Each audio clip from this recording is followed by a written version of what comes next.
King pasabog. Tinatagong lihim ni Sian Lim ibinulgar na ni Kim Chu sa publiko. Talagang humabol pa sina Kim Chu at Sian Lim sa mga celebrity couple na kumpirmadong naghiwalay nitong nagdaang taon.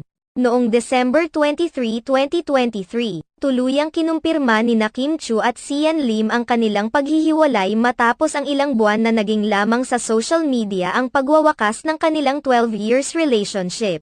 Sa pamamagitan ng kani-kanilang Instagram post, inamin ni Kim Chu at Sian Lim na winikasan na nila ang kanilang relasyon, gayunpaman hindi naman nila ibinunyag ang naging dahilan kung bakit nagwakas ang kanilang pag-iibigan. Kaya naman, hinihintay ngayon ng mga marites online ang magiging pasabog ni Kim Chu ngayong taon patungkol sa hiwalayan nila ni Sian Lim na maaari umanong ikasira sa showbiz career ng aktor.